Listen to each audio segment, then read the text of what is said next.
عائشہ اپنے گھر کی ایک بہت ہی خوبصورت اور بہت ہی اچھی لڑکی تھی۔ عائشہ اپنے گھر کی بہت ہی لاڈلی اور نخرے کرنے والی لڑکی تھی۔ عائشہ کو اس کے ماں باپ نے بہت ہی ناز نخروں سے پالا تھا۔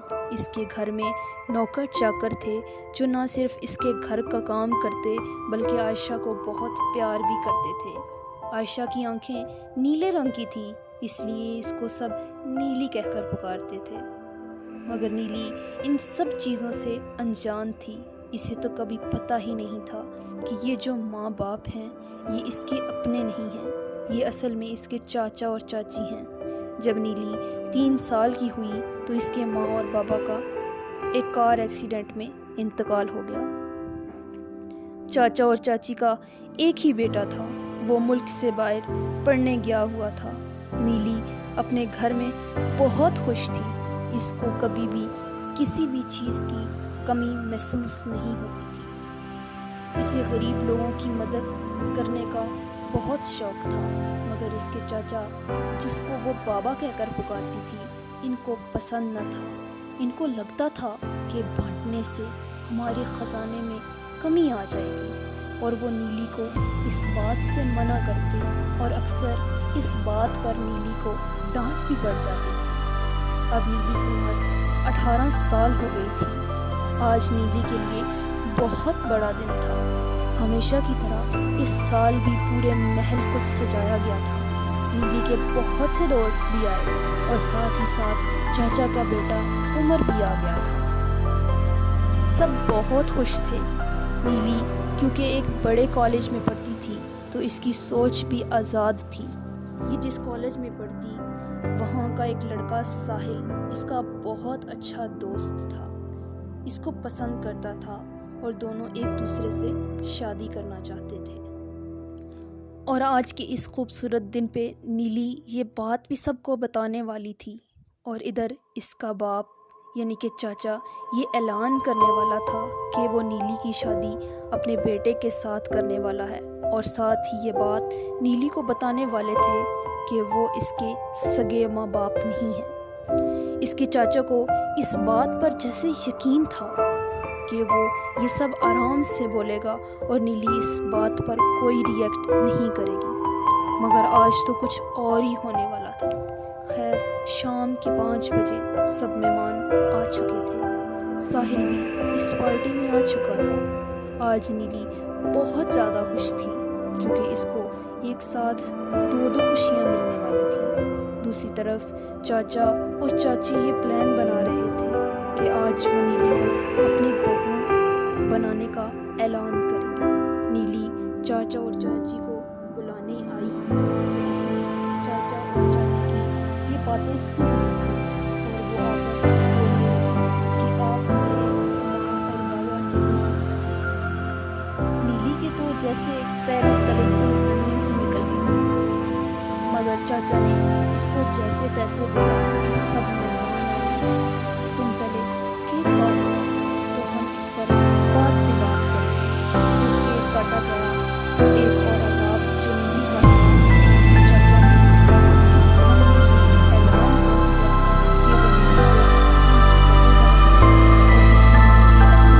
اس کی شادی میں اب نیلی کے لیے یہ سب جیسے بدل گیا۔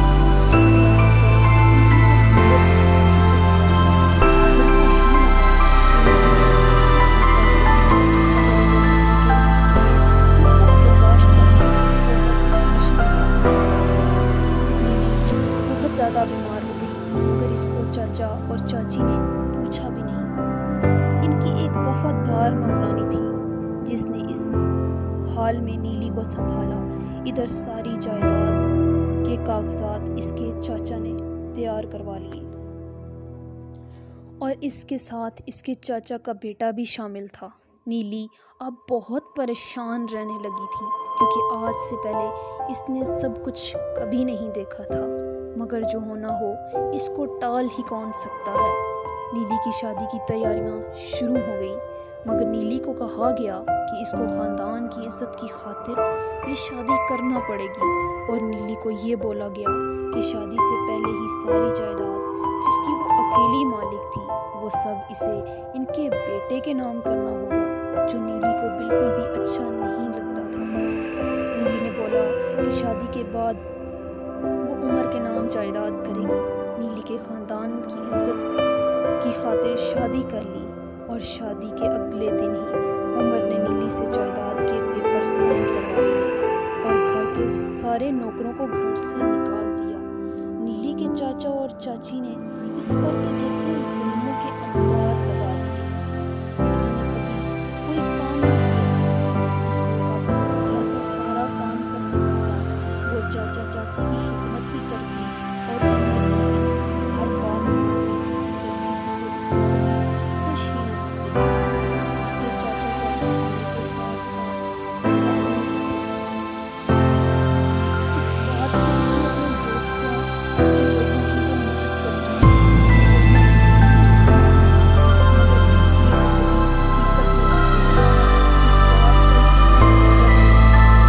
آج اچانک سے اس کے گھر وہ نگرانی آئی جو اس سے بہت زیادہ پیار کرتی، اور بچپن سے لے کر آج تک اس نے اس کو ماں سے بھی زیادہ پیار کیا۔ اس نے نیلی کی جب یہ حالت دیکھی تو وہ یہ دیکھ کر بہت پریشان ہوئی اور کافی دیر تک نیلی سے باتیں کرتی رہی۔ باتوں باتوں میں اس نے بتایا کہ تمہارے دادا نے ساری جائیداد تمہارے باپ کے نام کر دی تھی، کیونکہ تمہارا چاچا ایک ظالم انسان تھا۔ وہ لوگوں پر ظلم کرتا، ان کی زمینوں پر ناجائز قبضہ کرتا، جس کی وجہ سے تمہارے دادا اس سے نفرت کرتے تھے، جبکہ تمہارا باپ ان سب باتوں کے بالکل الٹ تھا۔ مگر یہ بات تو سن کر نیلی کے پیروں تلے سے زمین ہی نکل گئی۔ سب سمجھتے ہیں کہ بڑے صاحب یعنی تمہارے باپ اور ماں کا ایکسیڈنٹ ہوا ہے، مگر یہ کوئی ایکسیڈنٹ نہیں تھا، بلکہ ان کو قتل کیا گیا تھا۔ یہ ایک بہت بڑی پلاننگ تھی۔ نیلی کی چاچی اپنی ماں کے گھر گئی ہوئی تھی، اس لیے آج موقع تھا۔ ماں جی نے نیلی کو جب روتے ہوئے دیکھا تو گلے لگا لیا۔ نیلی نے بولا کہ آج تک آپ کیوں خاموش رہیں؟ تو ماں جی نے بتایا کہ یہ لوگ بہت ظالم ہیں، مجھے بھی مار ڈالتے ہیں، مگر اماں جی نے بولا یہ نہ ہو تمہاری ساس آ جائے، چلتی ہوں۔ ماں جی نے جاتے وقت اپنا نمبر دیا کہ موقع ملتے ہی وہ مجھ سے رابطہ کرے۔ ہاں، ماں جی نے بتایا کہ اس کا کوئی اور گواہ نہیں، صرف چاچا اور چاچی ہیں۔ چاچی تمہاری بہت تیز ہے، مگر جاتے جاتے اس نے بتایا کہ تمہارے چاچا کی ایک کمزوری ہے کہ جب اس کو غصہ آتا ہے تو وہ سب سچ بول دیتا ہے۔ ایک بڑی خبر تھی، وہ اب اس بات کے بارے میں سوچنے لگی کہ چاچا سے سچ کیسے بتایا جائے۔ یہ سب بہت مشکل تھا، مگر نیلی کو اتنے دن میں یہ بات تو پتہ چل ہی چکی تھی کہ چاچا کو گھر میں کام سے بہت زیادہ الجھ ہے۔ وہ جب بھی گھر کو باہر انہیں غصہ آ جاتا ہے۔ آج گھر میں کوئی بھی نہیں تھا۔ عمر اپنی ماں کو لے کر ہسپتال گیا ہوا تھا۔ محل بالکل خالی تھا۔ محل کو نوکروں سے تو پہلے ہی خالی کر کے دیا گیا تھا۔ اس میں ابھی بھی جگہ جگہ کیمرے لگے ہوئے تھے، صرف کمروں میں نہیں تھے۔ صبح کے 10 بج چکے تھے۔ چاچا کے چائے کا ٹائم تھا۔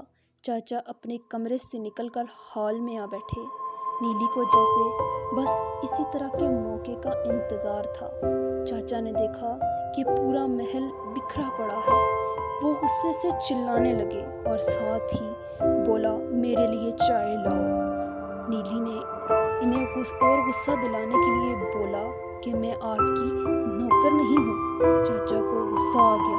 انہوں نے نیلی کے ماں اور باپ کو گالی دے دی۔ نیلی نے بولا بھائی وہ آپ کا بھی تھا، آپ گالی نہ دیں۔ چاچا نے بولا سارا گھر صاف کرو اور چائے بناؤ، نہیں تو کیا نہیں تو، نیلی نے بولا۔ چاچا بہت غصے میں تھے، کہنے لگے تمہیں بھی وہاں ہی پہنچا دوں گا۔ نیلی نے غصے میں بولا کیا کر سکتے ہیں آپ، چاچا غصے سے زور زور سے چلانے لگے اور زور زور سے بولنے لگے کہ مجھے تمہیں مارنا کوئی مشکل کام نہیں ہے. تمہاری ماں اور باپ کو شہر بھیجنے کی غرض سے میں نے بھیجا اور گاڑی میں خرابی کر دی تاکہ گاڑی سٹارٹ ہونے کے بعد رکے ہی نہیں. نیلی یہ سب سن رہی اور بولی پھر مجھے بھی مار دیا ہوتا. میں نے بولا اگر چاچا نے بولا صحیح کہا مگر وہ جس دن شہر جانے تم اسکول گئی اور اس دن مجھے بھی مار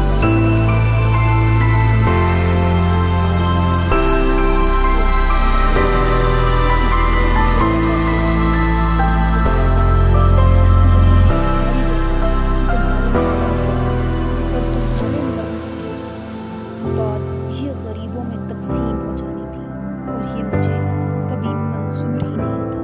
اس لیے آج تک تمہیں کبھی بتایا نہیں کہ تم میری بیٹی نہیں ہو. اور عمر کو ہم نے باہر اسی وجہ سے بھیج دیا تھا.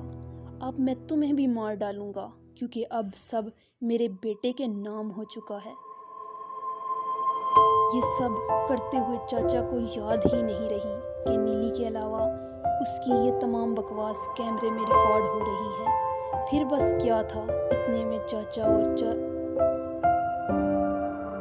نیلی کی یہ بحث جاری تھی کہ چاچی اور عمر بھی آ گئے.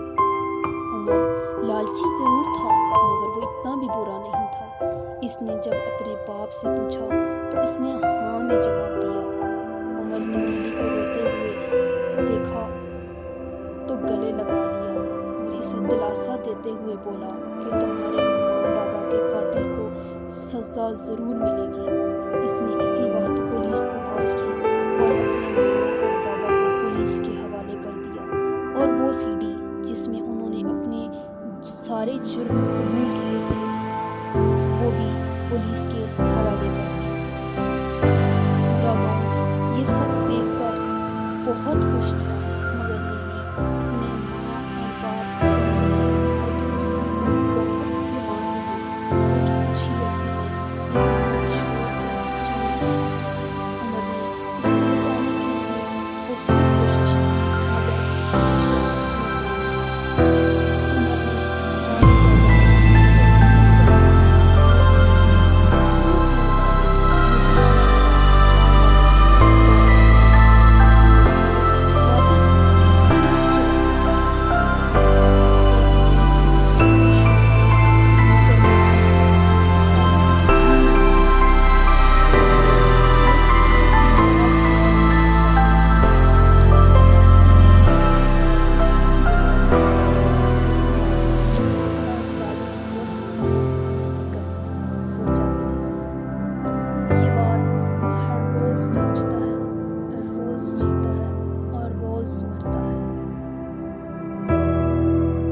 چاچا نے جو ظلم کیا اس کو ظلم کی سزا ملی. بے شک انسان جو بوتا ہے وہی کاٹتا.